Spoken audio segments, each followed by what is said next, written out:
Hey, how's it going? I'm just going to jump straight into it. In anticipation for Mortal Kombat 11, this is my top 5 favourite Mortal Kombat characters. Let's go! Number 5. Triborg. I know it's strange to have such a new character as my 5th favourite in the entire series, but considering we know very little about Triborg, my main reason for making him make the cut is what he did to the game and for the fans. There were loads of fan favourite characters that didn't make it into Mortal Kombat X, and the fact that half of the DLC character slots were spent on guest characters was a bit of a slap in the face for people hoping to see their favourite Mortal Kombat character return as DLC. Triborg seems to have been an attempt to appease some fans in a pretty smart way. Every character in Mortal Kombat X has 3 variations, 4 if you include the hidden variationless variation. With Triborg, each of his variations was essentially its own character. They all shared the same normal moves, your basic punches and kicks, but they shared no special moves, unlike other characters and their respective variations. This allowed NetherRealm Studios to give fans of Smoke, Cyrax, Sector and Cyber Sub-Zero a version of their character to play as while only spending 1 character slot. It's genius. One of the few things we know about Triborg's personality is that he's sassy as hell. He likes to sass people real good, maybe even more so than Kitana and Cassie. Check out some of these choice interactions. Sub-Zero destroyed the Cyberlin Quay. He failed, as do all who serve you. Master. I do not train the likes of you. It is why I will win. Mileena. Fool, I am Kitana. Shao Kahn's lesser daughter. Restored to life, Hanzo? You discard your humanity. I embrace mine. And I thought you couldn't be any weaker. According to Triborg's in-game bio and arcade ending, both of which are known to be non-canonical or at best semi-canonical, he goes on to form the Takunin clan of cyborg ninjas bent on destroying all organic life. If he's in Mortal Kombat 11, I'd love to see this clan play a part in the story, like it did when Sector created it in Mortal Kombat Tournament Edition and Armageddon. Speaking of canon and Triborg, I'm not even sure if he's canon. He's only the second Mortal Kombat character in history to debut as a DLC character, the first being Skarlet in Mortal Kombat 9. But she was seen in the story, confirming her canonicity. Triborg isn't seen in the story of Mortal Kombat X. Also, they never really explain if it's one body with multiple movesets or 4 bodies with 1 moveset each. In Triborg's interactions, one of his fatalities, and most of his brutalities, you can clearly see multiple robots. I hope they bring Triborg back because he's one fascinating character. Number 4. Shao Kahn. Shao Kahn was once an advisor to Onaga the Dragon King, ruler of Outworld, and much like Jafar from Disney's Aladdin, he longed to sit on the throne. Unlike Jafar though, he didn't bother with complicated schemes and elaborate trickery. He simply poisoned Onaga and ascended to the status of ruler of Outworld. Unlike Shang Tsung in Mortal Kombat 1, who could easily be defeated by holding down on the D-pad and pressing kick a few times, no really. Shinnok, who, let's face it, is just a regular old character who's defeated by... I don't fucking know. The power of love? Onaga, who as I already mentioned was defeated by a little poison and couldn't even catch an old man. Look how slow he is! Look at how slow he is! And Blaze, who was defeated by the fact his entire plan was to just watch people fight, and somehow that plan failed. Shao Kahn is actually an immensely powerful threat and is often extremely difficult to beat in-game, compared to the rest of the so-called bosses anyway. As well as being super strong, he openly mocks and taunts his opponents mid-combat. Sure, everyone does that now in Mortal Kombat X, but back in Mortal Kombat 2 and 3, he was the only one, and it was awesome. That was pathetic. Feel the wrath of Shao Kahn. You thug. Feel the wrath of Shao Kahn. Don't make me laugh. Some might call it arrogance, but considering he can back it up, I'd say it's more justified confidence. Another reason Shao Kahn deserves to be on this list is he has the best death animations in the franchise. Look at what happens when you defeat him in Mortal Kombat 2. No, no.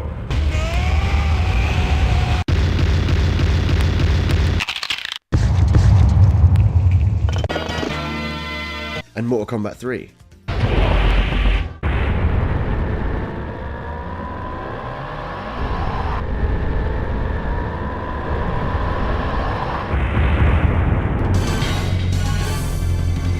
Even his death in Mortal Kombat 9 is awesome.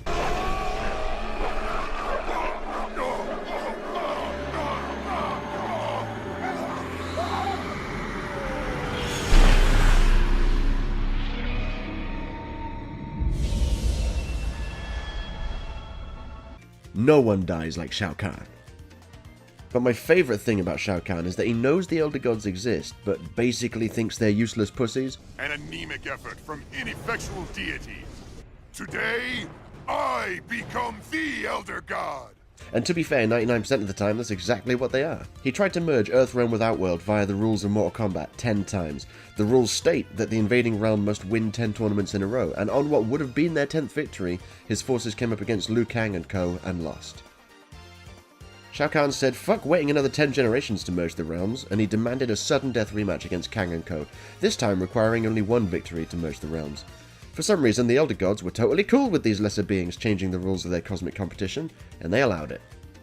Shao Kahn's forces lost again, and ever the sore loser, he basically said, I don't care about the Elder Gods and their rules, fuck them, and simply invaded Earthrealm, violating the seemingly fluid rules of Mortal Kombat, and, well, we all know how that turned out for him. Number 3.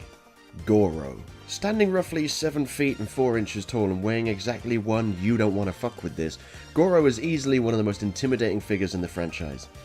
His first playable appearance was in the Game Boy version of Mortal Kombat 1. Yes, they made a Game Boy version, look at how rubbish it is, and laugh. Strangely, this game lacked Johnny Cage, and once you input the code to play as Goro, the names of the characters inexplicably changed to humorously normal ones like Peter, Eric, and Gary. Ah, classic Gary. Goro can hashtag punch walk. If you look at his track record after losing to Liu Kang in Mortal Kombat 1, you might be forgiven for thinking Goro's a bit of a pushover, since canonically he seems to have done nothing but lose since then. But give the guy a break. Before facing Liu Kang, Goro won Mortal Kombat 9 generations in a goddamn row. He basically spent 500 years winning, and it took Earthrealm's greatest warrior of all time to finally bring him down. He earned a few losses, I reckon. As if being a half-human, half-dragon prince, and undoubtedly the single greatest combatant the tournament has ever seen, wasn't badass enough, Goro also spent his time commanding the armies of Outworld, frequently crushing rebellions, and was a driving force in conquering loads of new realms for the Emperor. He's been a busy boy. Also, Goro can, hashtag punchwalk. Unlike Tekken, which is also awesome, Mortal Kombat doesn't really have much in the way of unblockable moves, besides throws of course. Shinnok has one, Jax has one, but Goro has 2! That's how awesome he is, he gets 2 unblockable moves. In 2015, J. Matthew Turner uploaded a video to YouTube explaining how Mortal Kombat and Enter the Dragon are the same movie, and it is totally worth watching. In the video, he compares Mortal Kombat's Goro to Enter the Dragon's Bolo, who literally folds a man to death. I just wanted to show you a clip of a man being folded to death in one of the most famous martial arts films of all time, because it's hilarious and Goro makes me think of it. Just in case I haven't mentioned it yet, Goro can hashtag punchwalk. Number 2. Noob Saibot. Noob is an Umbramancer, which means he deals with the powers of darkness and shadow. This allows him to summon a shadow clone from the Netherrealm? The Upside Down? It's not very clear. The shadow clone is the Saibot part of Noob Saibot and aids Noob in pulling off my favourite fatality in all of Mortal Kombat. Make a wish.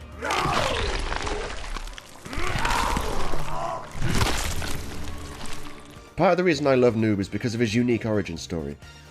Noob was actually the original Sub-Zero from Mortal Kombat 1. His name was Bi-Han, and he was more ruthless and merciless than his younger brother, Kuai Liang, who went on to assume the mantle of Sub-Zero when Bi-Han was killed by Scorpion. Still with me? Usually when evil people die in Mortal Kombat, their soul goes to the Netherrealm where it's tortured forever, but Bi-Han's soul was so corrupted by his years of remorseless killing as a Lin Kuei assassin that when he died, it descended to the 5th plane of the Netherrealm, which I'm just assuming is the lowest and therefore evilest plane, where Quan Chi gained control of it and resurrected Bi-Han as the Wraith Noob Saibot. According to his wiki page, he's the very incarnation of evil. He is even more eviler than Skeletor. Even though he's been seen working under Quan Chi, Shinnok, and Shao Kahn, his true loyalty lies only with himself. While it's well established that the arcade endings in Mortal Kombat games aren't considered canon, they're definitely what-if moments, small glimpses into a future where the character you played as won the tournament or achieved their goals. In Noob's Mortal Kombat Deception ending, he presumably succeeds in making an army of cyber demons, as was his plan in the story, and assumes control of the Netherrealm.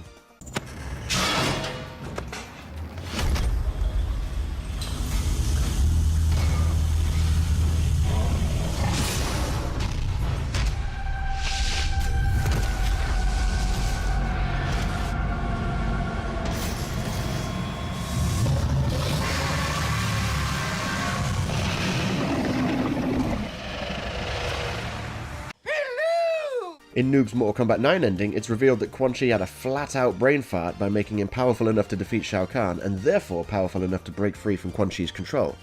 Once free, Noob struck a deal with the Chaos Realm, because that always sounds like a good idea, to weaken Shinnok, Quan Chi, and the Brotherhood of Shadow, allowing Noob to again seize control of the Netherrealm. Eviler than Skeletor. It looks like whenever Quan Chi, Shinnok, and Shao Kahn are all dead, Noob inevitably becomes the ruler of the Netherrealm.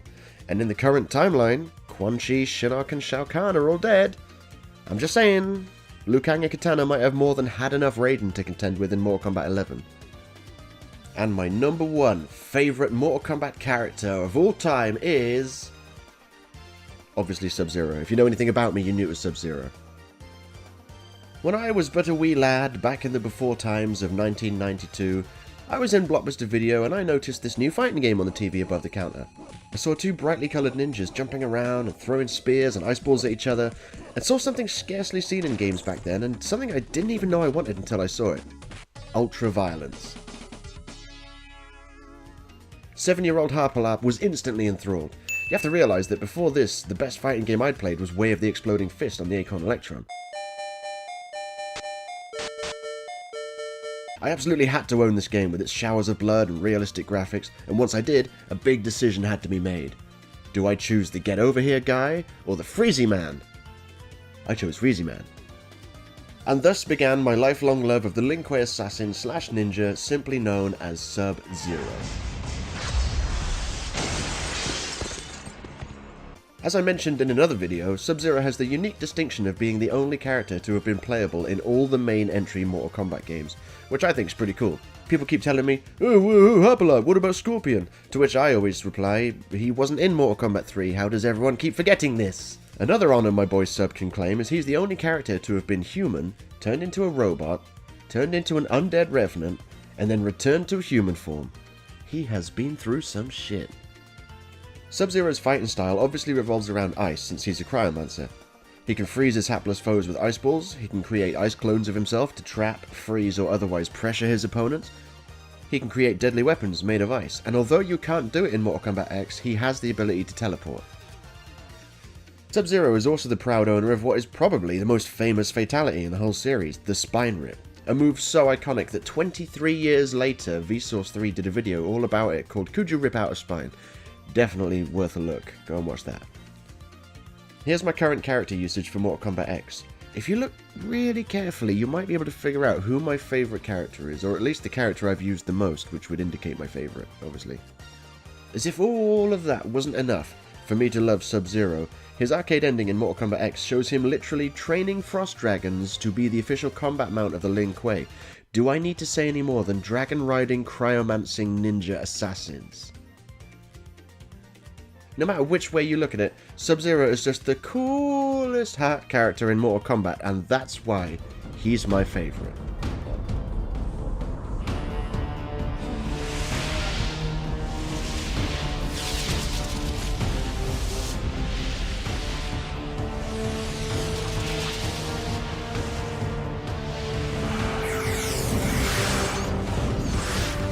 Who's your favourite? It's probably Scorpion, everyone's favourite Scorpion. Fuck Scorpion. Nah, Scorpion's awesome, but come on. Why they always got to show Scorpion killing Sub-Zero in the promo stuff, eh? Hey? Anyway, thanks for watching. Peace.